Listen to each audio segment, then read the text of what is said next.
teman-teman, kembali lagi di podcast Nikmat Teman, menikmati materi tentang perkembangan zaman. Di part yang kelima ini kita akan membahas mengenal lebih dekat dengan interest yang ada di SD Nasional Kapuka. Nah, hari ini aku tidak sendirian karena aku ditemani oleh Kak Wahyu. Halo. Oke, gimana kabarnya Kak Wahyu? Oh, sehat, alhamdulillah sehat. Kak Isa gimana kabarnya? Sehat juga, alhamdulillah. Ya. Iya, jadi hari ini Kak Wahyu kita akan membahas mengenai interest yang ada di SD Nasional Kapuka. Oke. Kan ada berbagai macam ya di SD Nasional Kapuka. Iya. Mungkin Kak Wahyu bisa menyebutkan apa aja sih interest yang ada di SD Nasional Kapuka? Oke, kalau interest di SD Nasional Kapuka itu ada beberapa. Yang pertama itu ada interest yang wajib.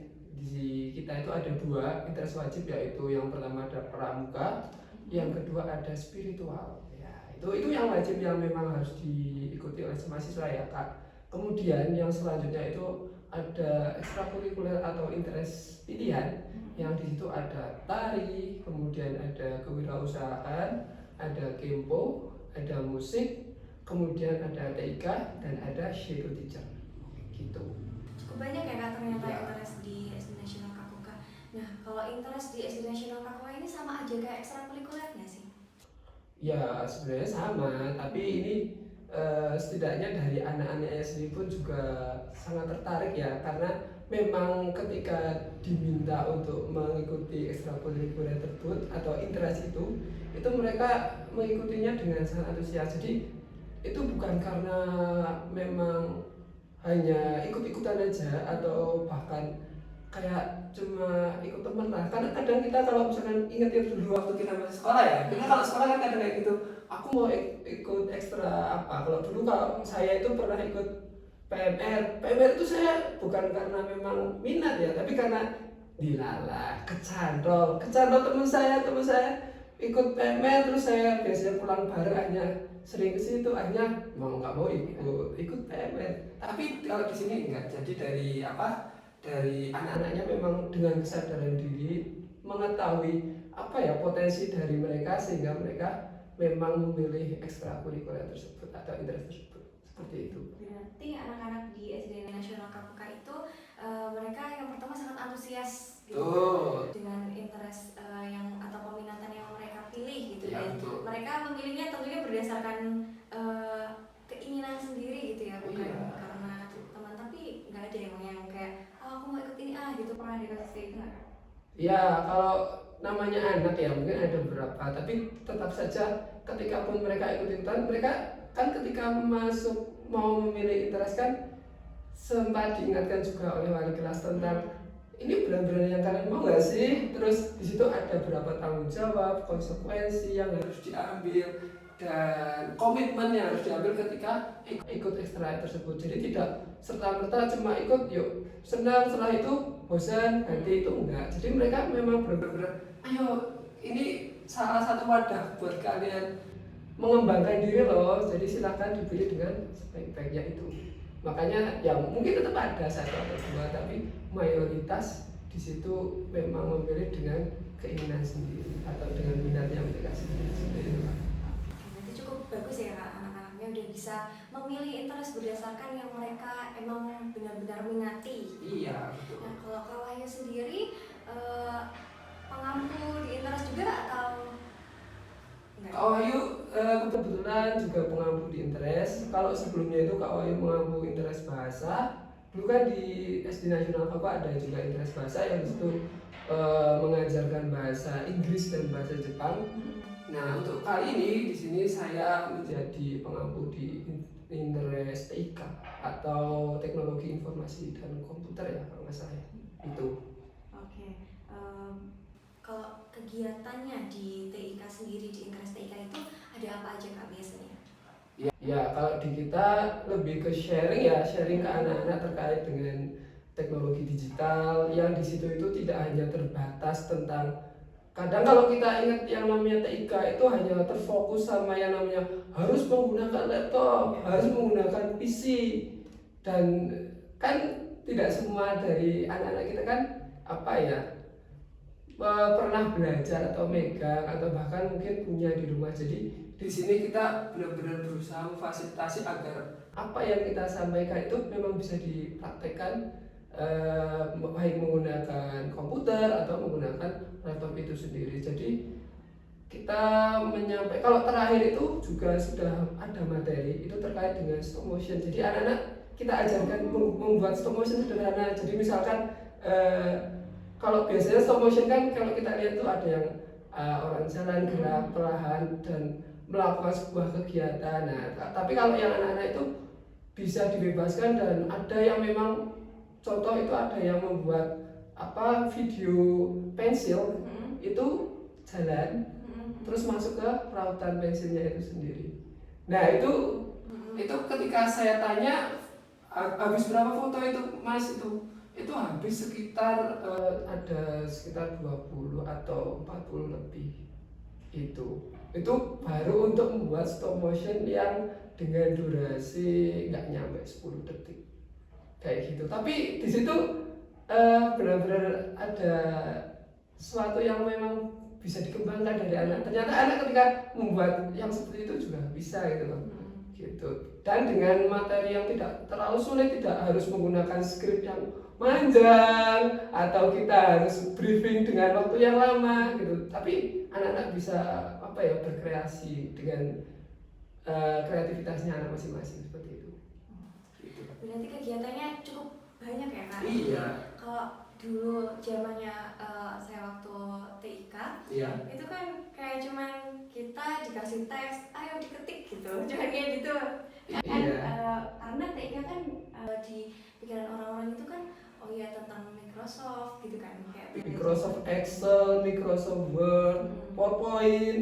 Itu dulu kalau saya itu kalau yang paling seru di antara tiga itu antara Microsoft Word, Microsoft Excel atau PowerPoint. Yang kalau menurut saya paling seru adalah Microsoft PowerPoint.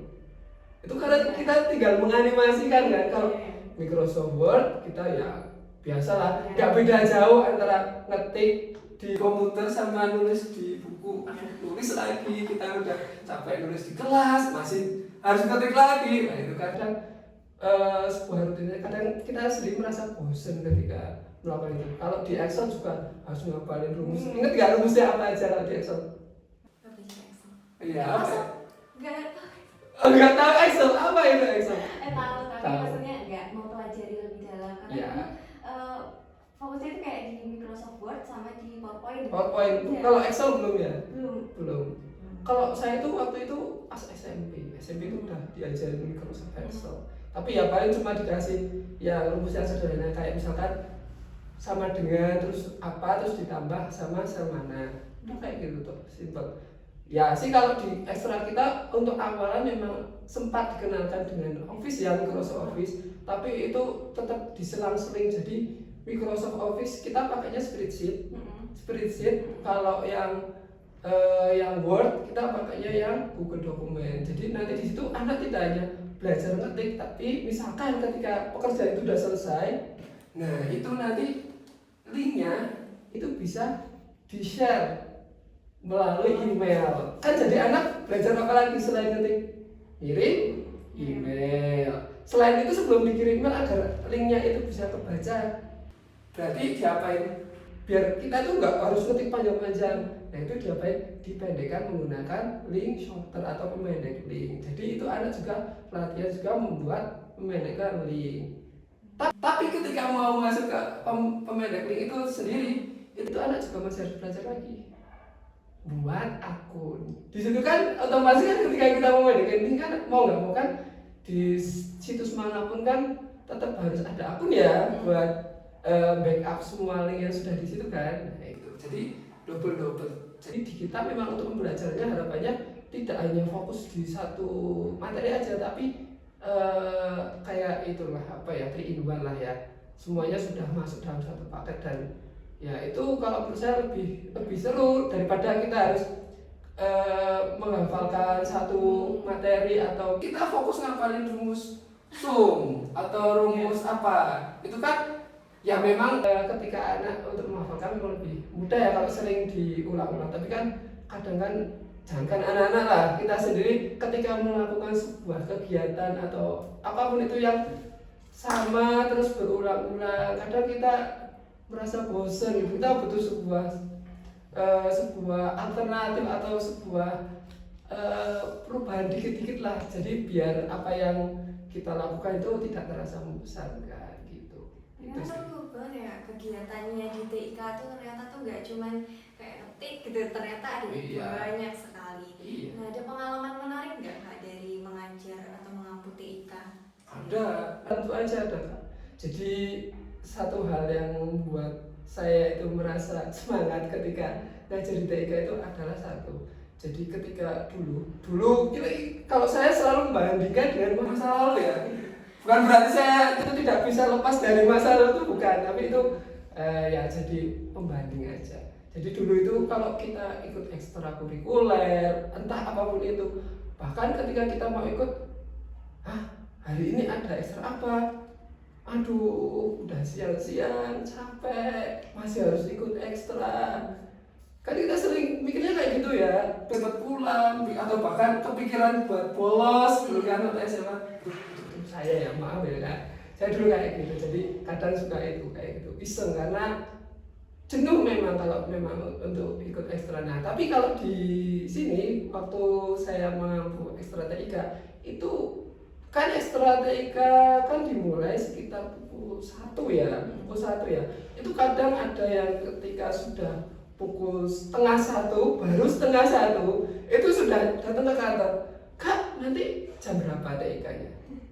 Jam 1 Mas. Oh, terus tempatnya nanti di mana? Ya biasanya di mana gitu kan, di kelas 3. Kan kita seringnya di kelas 3 yang memang tidak terlalu jauh, dekat dengan wifi juga, dan ya kondusif lah, tidak terlalu dekat dengan yang tempat ekstra lain. Kalau ekstra lain kan ada yang musik dan sebagainya kan, barangkali nanti suaranya masuk kan, nanti anak-anak terpecah konsentrasinya, makanya kita lebih suka memilih untuk di kelas 3 gitu. Nah itu sering jemput, kalau enggak, dan ada satu lagi, kan saya kan waktu mengampu TIK itu kadang tidak pernah menginstruksikan, nanti minta tolong ya dibuatkan grup, minta tolong ya, nanti yang belum masuk ke grup nanti dimasuk-masukkan. Tapi itu enggak, anak-anaknya itu langsung ada yang inisiatif loh Kak.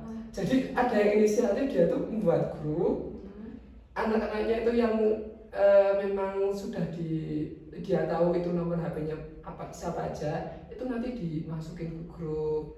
Kakak-kakaknya juga dimasukin di grup yang memang mengampu. Di situ kan saya juga mengampu dengan Kak Nisa ya. Nah di situ nomornya saya, nomornya Kak Nisa itu juga dimasukkan ke situ. Kemudian apa itu juga udah dikasih rule-nya itu apa, ketika di grup itu udah dikasih rule-nya, tidak ada perkataan yang menyinggung perasaan, perkataan kasar, tidak boleh spam. Kan kadang kalau kita masuk grup ada yang suka nyepami stiker atau apa, atau meng-share info yang sebenarnya itu tidak ada hubungannya dengan grup itu ya. Nah itu sudah rule-nya, itu yang berusaha mereka itu kan juga salah satu tanda ya, wah ternyata anak-anaknya benar tertarik kalau mau mengikuti di strategi itu sendiri itu kan. Dari ceritanya Kak Wahyu itu anak-anaknya kayak antusias banget gitu dengan kegiatan tersebut. Kak Wahyu punya tips nggak gimana caranya mengajar TIK itu supaya lebih menyenangkan lagi gitu? Oke, sebuah tips ya. Sebenarnya kalau Kak Wahyu sendiri juga masih belajar di sini ya, masih belajar bagaimana caranya menjadi seorang guru atau pengajar yang baik. Tapi kalau dari Kak Wahyu sendiri terkait dengan tips itu mungkin gini, dari materinya itu pertama kita sesuaikan dulu dengan anak. Jadi anak itu kemampuannya seberapa, itu penting sih. Memang kadang satu anak dengan satu anak yang lain kan beda ya. Ada yang memang dalam satu grup itu ada yang satu anak yang sangat menonjol sekali, ada yang dia baru belajar. Ya kita harus bagaimana caranya bisa memfasilitasi semuanya gitu, dan juga materinya adalah materi yang mudah bagi anak, ketika diaplikasikan tidak membutuhkan penjelasan yang sulit, karena ya kita ini memang masih ranahnya di sekolah dasar, jadi memang disesuaikan seperti itu. Kemudian itu juga materinya bisa diaplikasikan di semua alat kayak yang tadi saya sudah sampaikan. Jadi di situ entah itu menggunakan, bisa dipakai di laptop juga oke, di tablet juga oke, di HP pun juga oke. Jadi itu bisa aplikasikan ke anak kan materi yang sangat dekat dengan anak itu juga lebih menyenangkan. Jadi anak memang kalau lebih seringnya pegang HP ya nggak apa-apa, itu malah lebih mudah kan pakai anak. Oh, udah tahu pecetannya yang mana gitu kan. Seperti itu. Itu kalau dari saya terkait tipsnya. Jadi anak itu lebih mudah untuk, dan juga anak itu lebih tertarik untuk ikut. Dan satu lagi Kak, harus telaten. Ya, harus telaten. Telatennya tuh gini, jadi ketika anak, misalkan ketika lagi ngajar itu kita juga selalu komunikatif Kak. Jadi jangan komunikasi satu arah, kita memberikan materi, anak harus diam. Terus ketika anak tanya, kita malah cuma oh ya menanggapi seadanya tuh enggak. Ketika kita memang bisa memberikan sebuah jawaban yang membantu anak, ayo kita bantu gitu. Jadi kita lebih komunikatif ke anak, juga di suasananya itu dibuat semenyenangkan mungkin. Jadi sambil, kadang saya itu pernah TIK itu tidak melulu di kelas loh Kak. Saya pernah di bawah tangga. Kalau di sekolah kan itu kadang ada tangga kan, ya itu di bawah tangga, kadang di situ. Atau kalau enggak di luar, di depan kelas 3 itu duduk melingkar. Ataupun kalau di kelas 3 enggak di kursi, di meja tuh enggak, kita leser aja, kita leser aja nggak apa-apa. Jadi anak pun ketika ikut ekstra tersebut merasa santai dan nyaman gitu. Membosankan juga ya Kak? Iya gitu kan. Dibangun vibes yang benar-benar menyenangkan supaya anak juga merasa tertarik dan antusias sekali untuk ikut TIK. Betul. Oke, jadi itu ya teman-teman, tadi ada di SD Nasional Kapuka itu ada banyak sekali interest. Iya, banyak Sekali ya. Salah satu yang sudah kita bahas yaitu tentang TIK di tengah era digital ya Kak, yang sangat melaju dengan pesat gitu. Jadi kita imbangkan, salah satunya adalah dengan TIK. Betul, apalagi kalau sekarang itu kan karena informasi itu sangat cepat ya. Itu kadang kita itu secara tidak langsung kadang sering menerima informasi itu setengah-setengah gitu ya. Kan sering ya kita kalau lihat di sosmed itu lihat, wah ini kok bisa mencapai seperti ini, kok dia bisa beli barang seperti ini, padahal kita sendiri tidak tahu kan di belakangnya dia itu ngapain aja, pekerjaannya apa aja. Nah itu juga salah satu bentuk kerisauan kita. Jadi harapannya kita juga bisa menanamkan juga ke anak-anak terkait dengan itu, tentang bagaimana kita menyikapi perkembangan digital. Itu juga bisa dijadikan materi nggak Kak untuk TIK. Jadi tidak harus melulu mengenai komputer, hardware, software, kan enggak. Mengenai cara menanggapi sebuah informasi di dunia maya, atau bagaimana bahkan bisa menanggapi berita-berita yang belum tentu benar. Iya, kan itu juga hoax, itu juga salah satu yang sangat rawan ya di kita ya. Kadang kita sering dapat undangan apa atau berita apa yang di situ ternyata linknya APK, ternyata itu linknya penipuan gitu. Jadi itu juga termasuk bisa diajarkan ke anak-anak bagaimana menyikapi hal yang tersebut agar tidak terkena imbasnya lah ya, kayak gitu. Dan juga dikenalkan dari dini. Masa kita mau kenalin kalau sudah tua? Kalau sudah tua kan kadang malah ada hambatan yang lain kan, ada hambatan yang lain, entah itu kesibukan dan sebagainya. Tapi ketika anak masih kecil, masih dalam artian itu kalau ibarat sport itu masih dengan mudahnya menyerap apa yang diberikan gitu kan. Nah itu adalah salah satu momen yang pas untuk mengajarkan anak itu. Salah satunya melalui TIK itu. Iya betul Kak, betul sekali. Oke, cukup menyenangkan sekali ya ngobrol dengan Kak Wahyu teman-teman. Kita jadi belajar banyak tentang interest yang ada di SD Nasional Kapuka, salah satunya yaitu TIK. Jadi TIK itu nggak cuman mengenai komputer atau belajar mengetik gitu ya Kak? Iya betul. Jadi luas sekali banyak. Oke, terima kasih Kak Wahyu atas informasinya yang sangat banyak gitu. Iya sama-sama. Kalau misalkan misalkan saya ketika menyampaikan masih ada yang kurang ya, mohon maaf sekali Kak. Sudah sangat cukup ya teman-teman, kita juga banyak belajar ini dari Kak Wahyu. Oke, terima Terima kasih teman-teman sudah menyaksikan video ini. Ikuti terus media sosial kami di Instagram, YouTube, dan juga TikTok Yayasan Sanggar Cilik Wonosobo. Dan jangan lupa setiap hari Sabtu ada open house dan ada playground gratis.